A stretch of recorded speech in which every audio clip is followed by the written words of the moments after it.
Atenção, eu vou direto agora com o nosso Dionísio Freitas, que vai trazer para a gente essa informação com exclusividade, trabalho do nosso Gleison Pereira. Pois não, Dionísio? Eu também estava lendo, viu, Bart? Boa tarde a você, boa tarde a todos. Os detalhes finais desse laudo que você recebeu. Ele é importante porque ele vem trazer um norte para a investigação. Porque você falou, foi no dia 13 de junho, faz um bom tempo, então a polícia está debruçada nisso. E esse laudo conclusivo, ele traz informações que podem responder algumas perguntas que na época nós nos fizemos aqui durante a cobertura desse caso. Lembrando que o corpo do Naim terminou sendo encontrado depois que funcionários de uma empresa que faria ali o serviço nos fios, na energia ali no local, ao subir um dos postes, percebe alguém caído dentro da casa do cantor e a partir daí aciona o socorro e se desdobram todos os fatores e as sequelas, as consequências disso que nós acompanhamos de perto. Desde o momento da chegada dos familiares, a chegada da polícia, o enterro, toda a comoção que envolveu a morte do cantor e principalmente o mistério acerca do que poderia ter causado aquilo. Seria um crime, um acidente, ele teria sido perseguido, não foi perseguido, o que aconteceu dentro de casa, alguém teria trancado a casa quando ele saiu, porque não existia sinais de arrombamento. Então, tudo isso, com esse novo laudo, chega uma nova perspectiva para o andamento da investigação. Claro, que chega num ponto em que não responde diretamente o que aconteceu, mas consegue trazer um norte, consegue dizer para a polícia que, bem, a partir desse momento, com o que foi encontrado em exames toxicológicos, por exemplo, e diante de como estava o corpo no momento em que ele foi periciado, necropsiado, a polícia recebe um encaminhamento. O caminho pode ser este aqui. Então, o exame toxicológico traz uma informação que diverge, inclusive, lembra que a gente chegou a dizer aqui, Bate? Ele poderia estar dormindo, ele tinha um costume de beber água, pode ter no escuro caído. Foram as hipóteses que foram levantadas aqui durante a cobertura. A polícia traz um outro detalhe. Foi feito um exame toxicológico, dosagem etílica, por exemplo, presença de álcool no sangue, não detectado, ou seja, não existia álcool no sangue.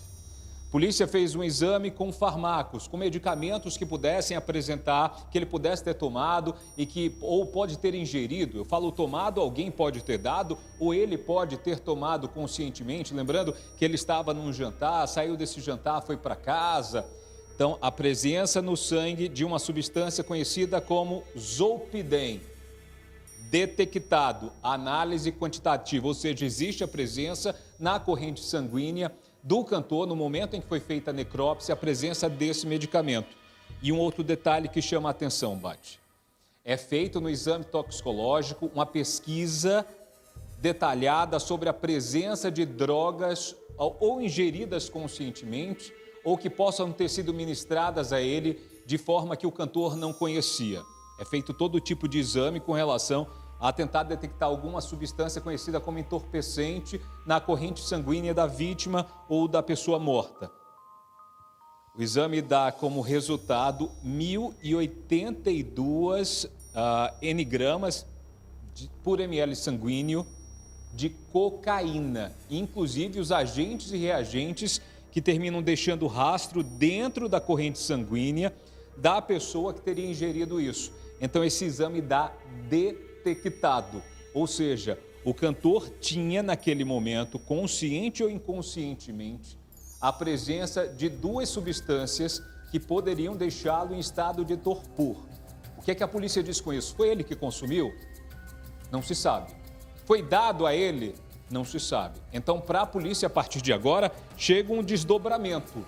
Algumas perguntas se fecham nesse momento. Ele teria caído, teria sido empurrado, isso a polícia não sabe. Mas sabe que existia na corrente sanguínea dele um fator que pode ter, por exemplo, facilitado uma queda caso ele tenha sido empurrado, caso ele tenha tropeçado. Ele pode ter sido vítima também de algo arrastado para dentro de casa e lá ter acontecido isso. Então, diante de todo o trabalho feito pela perícia, das informações conseguidas com esse laudo, agora feito pelo IML, é o laudo conclusivo, ou seja, a polícia tinha um norte inicial com o laudo preliminar, mas a partir de agora ela tem um posicionamento real de que dentro da corrente sanguínea que o cantor teria ingerido, direta ou indiretamente, duas substâncias que fazem um potencial muito grande quando misturadas dentro do organismo e que provocam uma situação bem difícil, que é a cocaína e o zolpidem, Bate.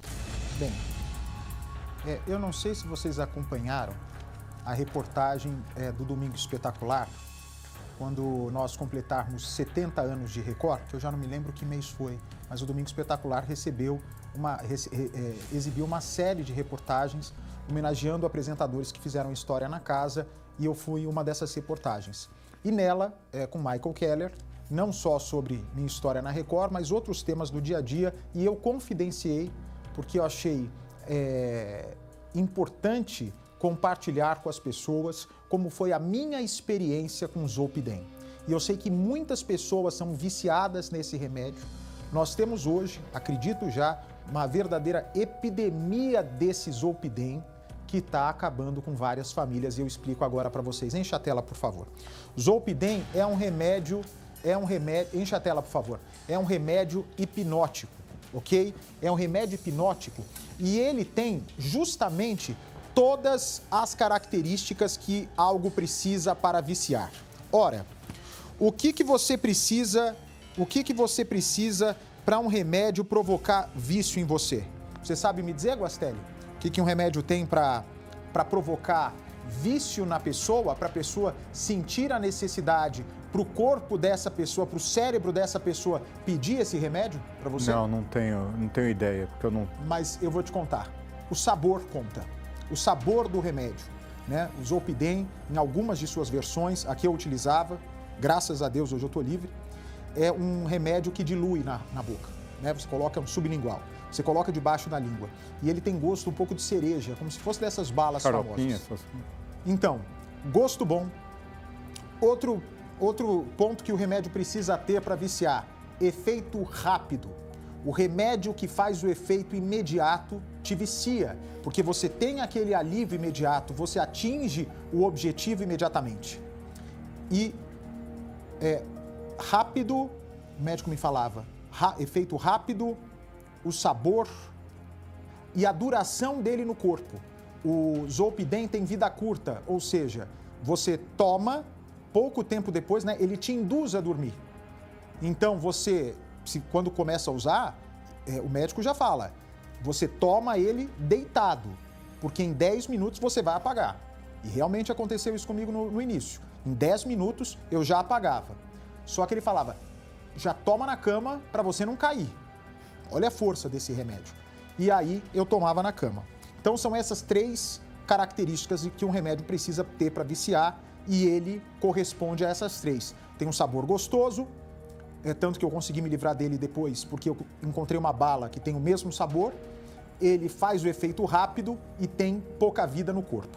Muito bem, começa uma verdadeira lua de mel você com esse remédio que o Naim tomou, né? Tô falando primeiro do zolpidem, a cocaína é outra história, né? O zolpidem, ele é para levar a dormir, e a cocaína é uma droga que te leva a despertar, te deixa agitado. Mas vamos falar desse zolpidem, porque eu sei que muita gente que me assiste agora deve estar passando por isso. É um sufoco. Eu apanhei desse desgraçado de remédio para me livrar, mas graças a Deus consegui. Eu tenho certeza que você de casa também, que já tentou se livrar ou até hoje tenta, vai conseguir também. Pois bem, esse zolpidem você começa tomando e ele parece ser extremamente...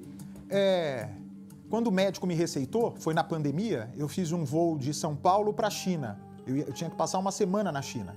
E o fuso horário na China é maluco, 12 horas de diferença. Então, para mim, meio-dia na China é meia-noite no meu corpo, mas eu tinha que trabalhar como se fosse meio-dia. E o médico me disse, olha, leve esse zolpidem, porque para você vai ser perfeito, você vai conseguir ajustar o seu sono. Quando chegar perto das 11 da noite, né, lá no seu corpo ainda vai ser... como se fosse 11 da manhã, você vai lá e toma esse zolpidem. Eu falei, que ótimo. Aí eu tomei lá na China, foi maravilhoso. Tomei no avião, apagava no avião, e não é tarja preta. E por não ser tarja preta, não precisa ter receita fixa, retida, né? Precisa ter receita médica, mas não é controlado, mas não é receita que fica apreendida. Pois bem, eu falei, não, tranquilo, o médico falou que não vicia, e fui. E aí fui tomando. Só que com o passar do tempo, um Zolpidem só não funciona. O seu corpo, o que acontecia? Eu tomava às 11 da noite, dá um estado de sensação, sabe aquele sono gostoso, aquele sono pesado? Você toma, mas eu começava a despertar 1h30 depois. Aí o que acontece? Eu dormia meia-noite, acordava 1h30 da manhã, o que eu fazia? Tomava outro. Tomava outro. Aí mais 1h30 de sono. Acordava e fazia o quê? Mais um. Tomava outro. Até que eu tomei numa noite quase 8 comprimidos. 8 comprimidos. Você começa a perder a noção da realidade. Gravíssimo, gente. Você perde a noção da gravidade desse remédio. Você perde a noção da realidade. Você não sabe mais o que você está fazendo. O que você está fazendo, você perde total noção. Eu cheguei a fazer Pix sem lembrar que eu tinha feito. Sem minha consciência estar certa. E o grande dia que eu me toquei, que eu precisava parar de tomar essa desgraça, foi quando eu pedi uma feijoada às 3 horas da manhã, comi a feijoada em casa, acordo no dia seguinte às 11 da manhã, vejo aquela feijoada na mesa e eu falei, de quem que é isso? Ué, uma feijoada aqui em cima da mesa? Uma quarta-feira, 3 da manhã? Liguei para minha funcionária e falei, escuta, alguém comeu aqui em casa? Não, você está sozinho. Aí que eu falei, meu Deus do céu, fui no aplicativo de comida, feijoada, pudim, tudo que você possa imaginar, que ele dá vontade de comer doce, sabe? O seu sangue começa a pedir carboidrato, começa a pedir glicose, é uma coisa louca. Aí eu falei, meu Deus do céu, eu preciso me livrar dessa desgraça. Pois bem, o que eu imaginei? Vou parar. Falei para minha funcionária, você pega essa desgraça, esconde de mim, eu não quero ver mais nessa casa esse remédio. Aí, ok. No dia seguinte, me dava vômito. Você começa a vomitar. O corpo pedindo. Abstinência. Abstinência. Parece de droga, dessas drogas aí, tipo cocaína. Aí, vômito, você começa a tremer, você fica impaciente porque você nunca dorme bem com Zolpidem, então você começa a ficar intolerante com as pessoas. E aí que eu me toquei, eu preciso saber o que é que eu faço, porque eu larguei, daí depois eu fui ler. Se você para de tomar o Zolpidem sem acompanhamento médico, sem o desmame correto do remédio, pode dar até convulsão. E você morre. Grave, né? Aí fui num psiquiatra para tentar me livrar desse remédio aí que o Naim sofria também. Eu entro no consultório do psiquiatra pedindo para me livrar do Zolpidem, saio com 3 remédios tarja preta. Eu falei, gente, não é possível. Aí eu falei, quer saber? Vou procurar um outro médico. E aí esse outro médico falou, olha, você vai desmamar dessa maneira, vai tirando um pouco por dia e ao mesmo tempo você precisa usar um outro remédio que vá provocar uma sedação a ponto de você não sofrer a necessidade de tomar esse Zolpidem de novo. Pois bem, casamentos acabam, você, quando está já sob o efeito do Zolpidem pesado, você para de responder pelos seus atos. Inclusive, o que eu sei que vai ser usado, se eu não me engano, no júri da Monique, a Monique Medeiros, do Henri Borel. A Monique Medeiros parece que tomava esse Zolpidem. E eu não duvido, por ter sido viciado nesse remédio, que na hora que o menino foi morto, ela estava longe da realidade. Você não consegue se impor, você não consegue verbalizar, você não consegue ter dimensão do que está se passando. E muitas vezes toma atitudes que não é você que queria, sabe? Uma coisa muito louca. Mas o que vai comprometer ela, por mais que o laudo médico aponte que ela tomasse o Zolpidem e estivesse sendo vítima do Zolpidem, está sob o efeito do Zolpidem na hora da morte do filho, não justifica os alertas que ela recebeu antes e não tomou providência em relação ao filho dela.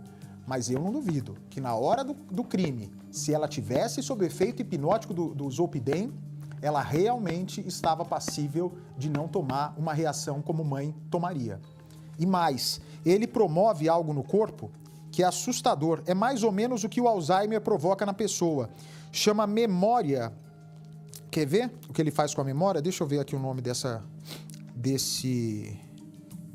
tanto que esse remédio, os médicos dizem, é maravilhoso para você usar de 2 a 5 dias, de 2 a 3 semanas, mais que isso não. Só que como é que faz? Você já está depois mergulhado nessa desgraça? Olha só, efeito colateral, agitação, pesadelo eu tinha direto, era uma coisa horrível, sonolência direto, até durante o dia você tem sono. Dor de cabeça, não. Tontura eu tinha. Insônia exacerbada, misturava. Amnésia chama amnésia anterógrada. Sabe o que é amnésia anterógrada? Não. Você, com o Zolpidem, perde a capacidade de se lembrar, de ter a memória imediata. Então, eu acabei de deixar a chave no console de casa. Eu não me lembro disso.